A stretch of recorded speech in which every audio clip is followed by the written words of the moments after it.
Alors, moi, j'ai fait Polytechnique il y a 40 ans, même plus. Et au fil des années, je me suis rendu compte qu'il y avait des choses importantes qui n'entraient pas vraiment dans le champ de l'informatique, la partie non chiffrée. Et j'ai fait la philosophie, j'ai étudié la philosophie. Aujourd'hui, je me présente comme un philosophe de l'informatique et je crois que je peux être utile. Et le livre, je l'ai écrit parce que, disons, le métier du philosophe, c'est clarifier. Quand Descartes dit les idées claires et distinctes, c'est vraiment ça. Et quand on dit transformation digitale, mais qu'est-ce que c'est transformer ? Il y a des règles, qu'est-ce que c'est digital, etc. Et bon, je me sens utile, j'ai un plaisir à le faire, et voilà, j'ai écrit ce livre.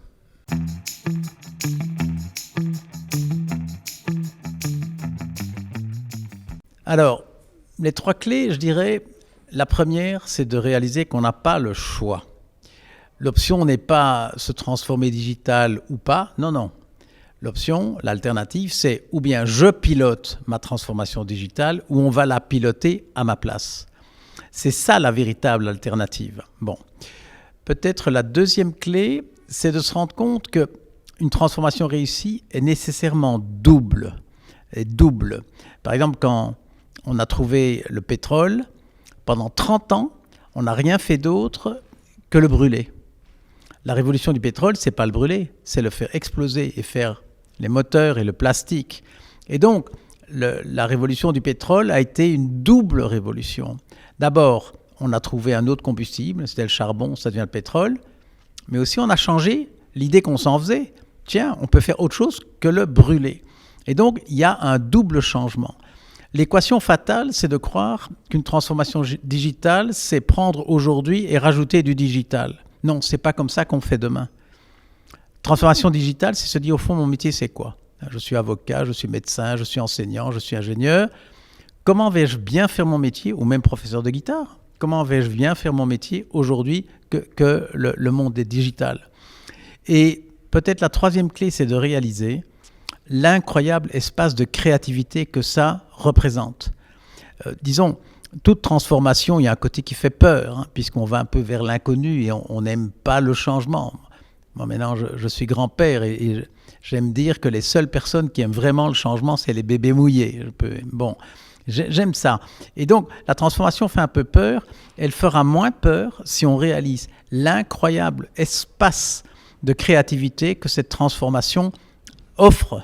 Et je crois qu'une transformation digitale réussie, c'est justement quand on a profité de cette obligation. Je le dis, c'est une obligation pour faire des tas de choses qu'on n'a jamais fait avant.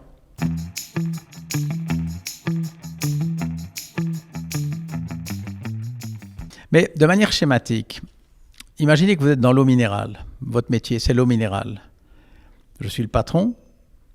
Qu'est-ce que c'est transformer digitalement ? C'est de dire, mais au fond, à côté de cette bouteille d'eau, il y a une bouteille d'information dans laquelle il y a toute l'information à propos de l'eau.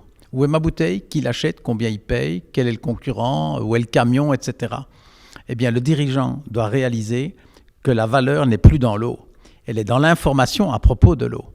Et par exemple, si je suis patron de l'eau minérale, je dois me dire, non, je ne suis pas dans l'eau minérale et j'essaye de gérer mon information. Je dois me dire, je suis un patron du big data. Mon business, c'est du big data qui est actif ou qui est active dans l'eau minérale. Et ça, c'est vraiment le grand changement, je crois. Et j'ai envie de dire, toute entreprise qui a plus de 150 ans aujourd'hui, c'est qu'elle a quand même un peu réussi.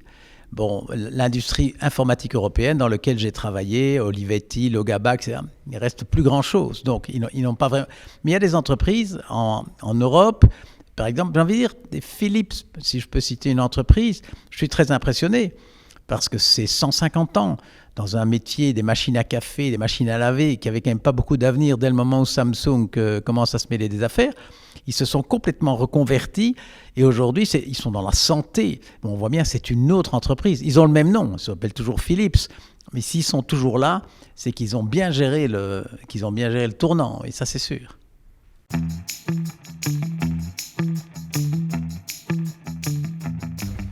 Je ne suis pas français, donc j'ai un petit peu de mal à... Non, en Belgique, il n'y en a pas. Moi, je suis client Spotify et je suis content d'être Spotify parce que c'est européen. Et je crois que vous touchez en tout cas un point extrêmement important, c'est la nécessité de l'Europe. la nécessité absolue de l'Europe. Rien que le digital, rien que ça justifie l'Europe. Même si vous oubliez tout le restant, et pourtant il y en a beaucoup, rien que ça, s'il n'y a pas l'Europe, on est vraiment mal mis. On est vraiment mal mis à tout niveau pour prendre sa place, pour exiger le respect de certaines règles. On le voit bien. Il faut l'Europe.